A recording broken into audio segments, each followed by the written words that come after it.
Welcome back. So Blizzard have unveiled 10.2, a massive number of press and creator interviews have dropped, and the PTR is up, and I've played it. So today I'm going to bring everything into one single video for you. And regarding gearing and the creation catalyst, well, turns out they've listened. I'll share my take on things at the end. Now it's time to find out what the future holds. It holds a reveal. Our debut game, The Pale Beyond, releases on Nintendo Switch October 6th. Of course, you can check it out on PC today, complete with the new epilogue patch, which has a massive amount of character epilogues. And of course, we've got the new collector's edition gear at store.bellular.games. The links are below. Well, let's go. We're going to the Emerald Dream. Well, a specific part of it that's centered around Yggdrasil, the new world tree that, while it has bloomed within the dream, is on the cusp of emerging into the material plane. Farak is bolstered by his new allies, the Fire Lord Smolderon and his Druids of the Flame. Now, we last saw Smolderon back in Legion, where he helped us fend off the Legion. The Elemental Lords, of course, have got no love for Titan stuff, and when we last traveled to the Firelands in the Dark Iron Dwarf questline, we found out that Smolderon was missing, so I imagine some plot will happen there. And looking through the content, you can see how the Firelands are bleeding through into the dream. In terms of how all this works, it's via the Eye of Ysera. As Blizzard point out, this has been in the lore forever, both in Stormrage and the old WoW RPG. It's basically the base of the Green Flight, and through there they can travel to the parts of the dream that are in need, in this case, in and around Yggdrasil. Now, the Emerald Dream zone we're getting is around the size of the Onaran Plain, so pretty chunky. What's there though? Well, there is a set of 3 linked together public events. These essentially trigger each other, right? So we're maybe getting a bit closer to Guild Wars 2 style world events, which is a really good thing. They've also learned their lesson from researchers under Fire, where you'll get the max reward the first time you complete it, but it can just be farmed beyond that, which is pretty good. Beyond that then, the zone itself has got a new renown. It's focused on the denizens of the dream, right? So we've got friendly ancients, dragons, night elf, sentinels, who are wearing the blue coloration of the heritage armor that was missing, and it does seem that we're actually going to be able to get that in this patch. At least that's what it seems like so far. On top of all that, the zone's just got the regular stuff you'd expect from a modern WoW patch zone. Overall then, it looks like an iteration over Zaralek Cavern, though I suppose with their next take in the public events, and I think the theme, the renown being a lot closer to core, like Warcraft 3 things, like with, druids, nature, rather than bizarre comedy mole people, that does sound like it will be a lot more appealing to people, even in terms of rewards.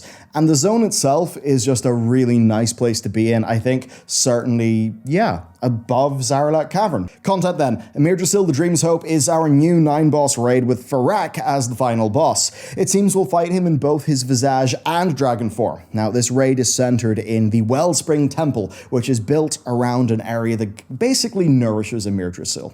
Now, we've got a very dream-flavored wing. We've got a wing where the Firelands have kind of bled through. There we'll be facing down Smolderon, the current Fire Lord, and this guy that seems to be Wish.com Fandral Staghelm, but he looks like a neat fight. You're basically chasing him across the zone using dragons. Yeah, looks pretty sweet. Story stuff then, right. So picking up where 1017 left off, we head to the dream to defeat Farak. He is trying to claim Yggdrasil, the new world tree that was planted at the start of this expansion. Now, the quest where you saw that happen is at high renown with the Muruk Centaur, and per their interviews, Blizzard seemed to understand that that means a lot of people just didn't bump into it and they're looking for a solution there. Anyhow, Farak wants to infuse the new tree with fire and then use that to spread that fire across all of Azeroth because of how the Emerald Dream works. And I suppose it's rather like that Primalist future subzone that we had in 10.0. That seemingly is a timeline where, Veranoth froze the tree, leading to an icebound Azeroth? Something like that?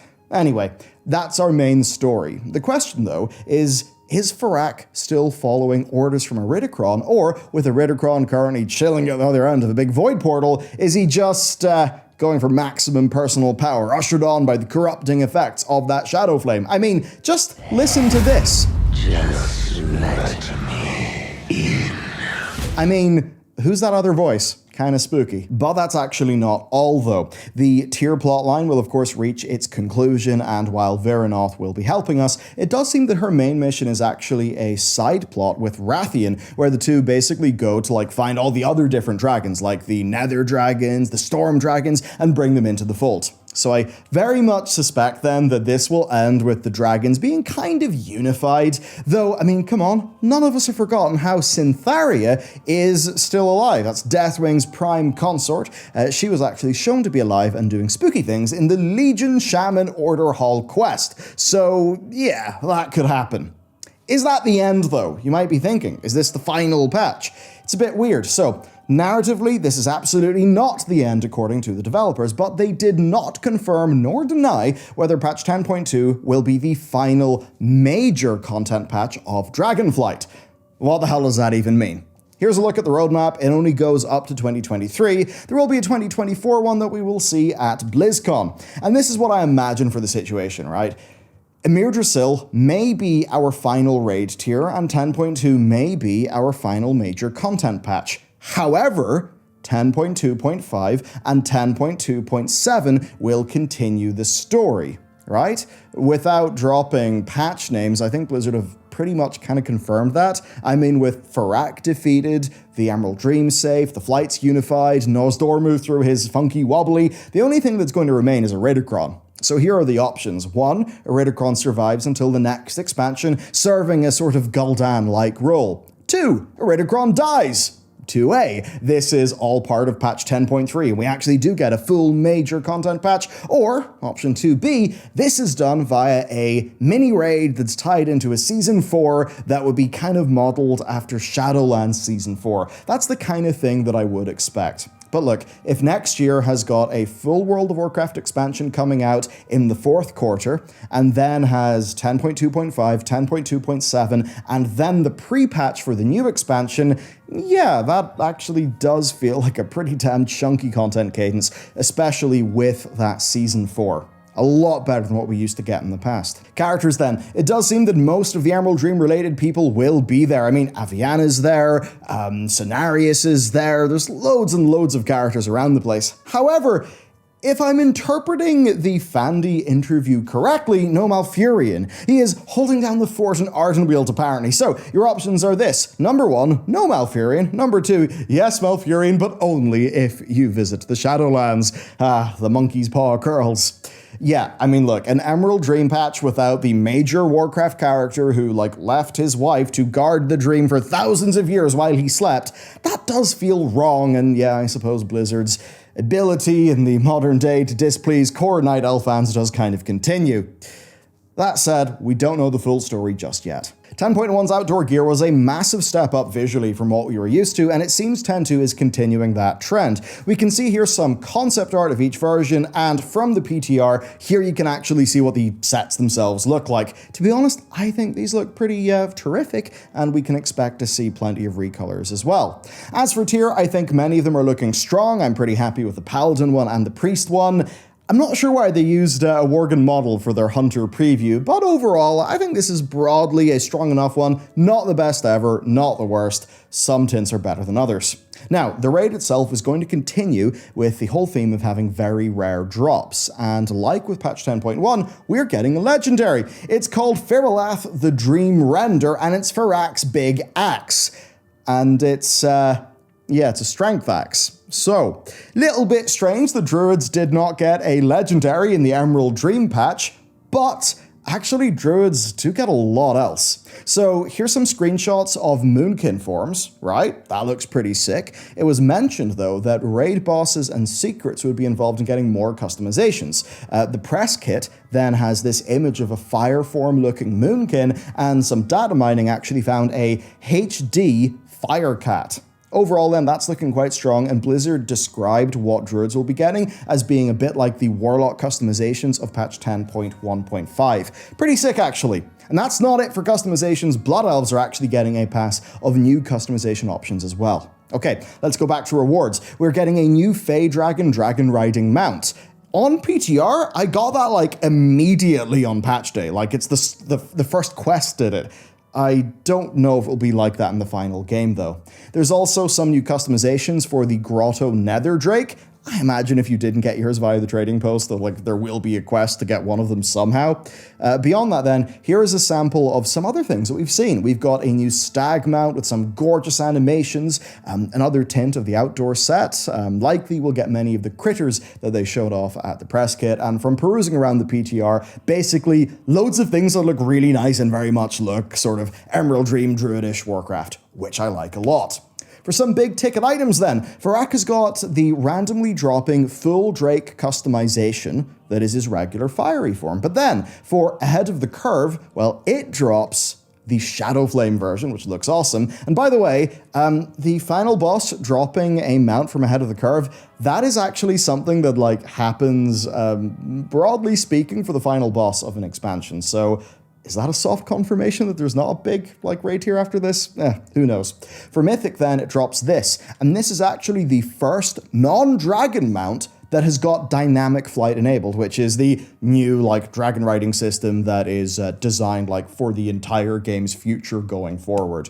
Pretty sick, actually. As for the PvPers, you guys are eating pretty good on rewards, even though you are beyond starved for content to a wild degree, but there is actually some good news in a little bit. Now, these Owlcat Vicious mounts I think look amazing, and for Gladiator, of course, you get a fantastic looking dragon too. And I've learned that the Blossoming Dreamstag is our Keystone Master mount, but that seems to conflict with the PTR right now. Who knows? Okay, systems. And this is where we see some humongous quality of life changes, and I mean just some pretty damn good stuff. Okay, gear upgrades are staying in the game. The upgrade tracks are going to be a bit wider up at the top, which means that if you're like a heroic raider, your gear will last longer. That said, they are slowing down the pace to 6 upgrades a week, which is down from the current 10.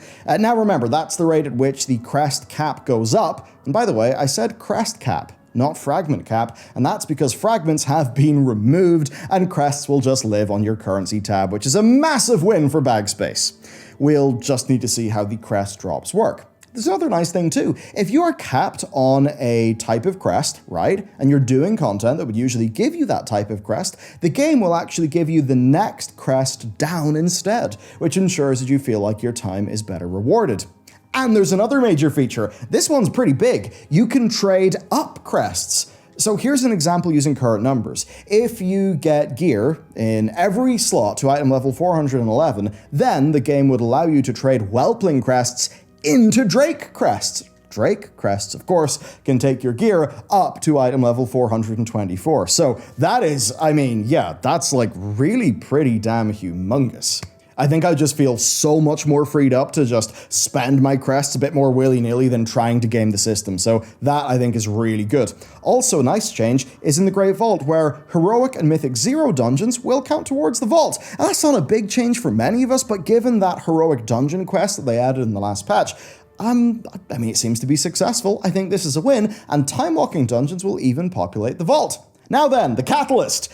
It is going to be there from week 1. Now the change is that it does gain a charge once every 2 weeks instead of once every week. However, do remember, it dropped in week 6. So this is an insane upgrade compared to where we were. Because with a charge in week 1 and a charge in week 3, you just don't have to worry about getting at least your 2-set bonus. By week 5, you can get 3 bits of tier, and in a previous patch, it wouldn't even be active by that stage. A massive improvement.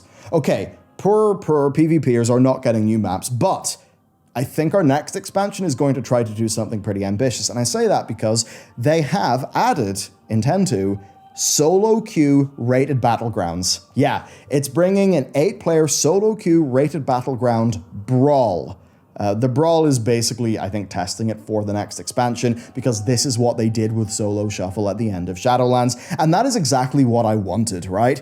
Especially because with pings existing, the ability to communicate on the fly with other players is just massively, massively up. And I'm a lot more interested in objective-based PvP play than I would be in just a straight arena. I mean, many people love gearing their characters via the regular battlegrounds early on, but just don't happen to enjoy arena. They prefer the BG format, but getting a rated battleground group is just such a pain in the ass. So this, I think, is a humongous win. It at least means my chances of going for those those vicious mounts has went up massively.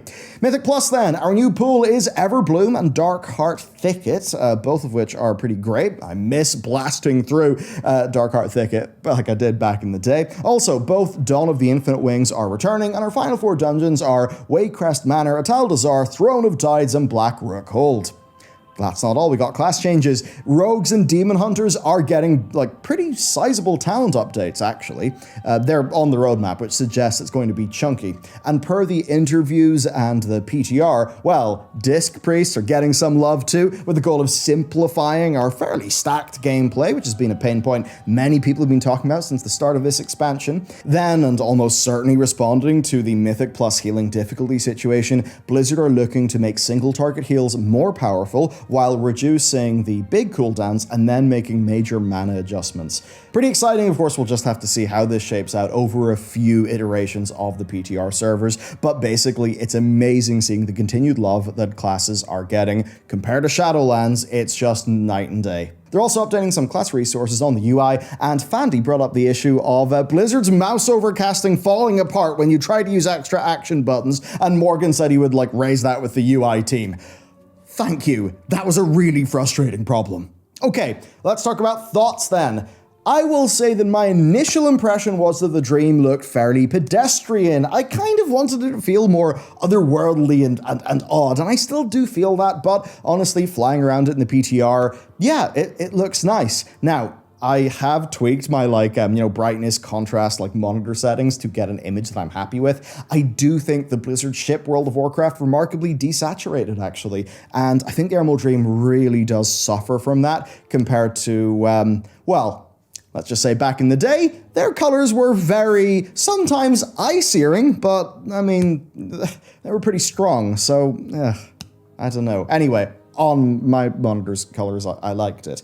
Now, the same then happened with the raid, because to me, it was right, it's another dragon, facility, another dragon place, / Temple of Elune 2. Given how cool the Emerald Nightmare raid looked, I honestly was expecting something that just felt a bit more dreamlike, something that, it's like a raid, the concept of which you can only do in the Emerald Dream. Whereas this does look, I suppose to me, it looks like they just didn't have the time to try to get wacky and try some crazy ideas. It does feel like they had to play it safe. Now, the raid itself does look really nice, so, I mean, that's fair enough, and I have been enjoying raiding a lot in this expansion. So overall, I felt a bit initially concerned, and I would say overall I felt whelmed, right? Now that changed as I saw the PTR patch notes, things like there's another thing where basically, and I think you get it in the raid, but it's increasing power, every week with a catch-up thing built in. That also seems kind of interesting, a sort of transient borrowed power thing. I think it's fine when it's transient and handled well, obviously. Very different from a situation where it's eating up loads of your class design budget, happened in the past. So overall, yeah, I mean, I'm feeling pretty good now that I've actually ran around the dream for a bit, because I immediately felt, Sarlacc Cavern, I don't really want to spend a lot of time there. Whereas immediately this actually does feel good. But it is another iteration on the modern patch formula for World of Warcraft. And I think one of the reasons or the reasons why it's like that, is because of the pace of these patches. They keep on talking about having this brisk pace with WoW, pretty much content every 8 to 10 weeks.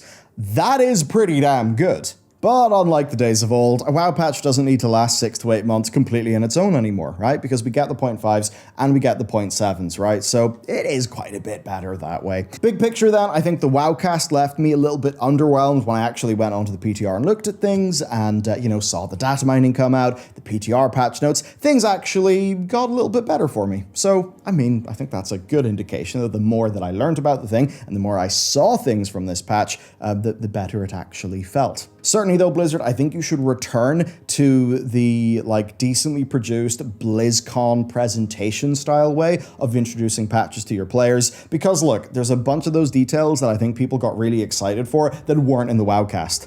And hey, we're a pretty nerdy bunch. Like, we're okay to have some numbers and some things in how you announce your patch to the world. You can just get a developer in front of a, in front of a screen or something, do it like a BlizzCon panel, and honestly, that will work out well for you, because I think it's a lot of those like little details that show that they care. That's what the players really want to hear about, because hearing raid, zone, mythic plus season, like, we already know that. It's a lot of those just gnarly little details that the players really want.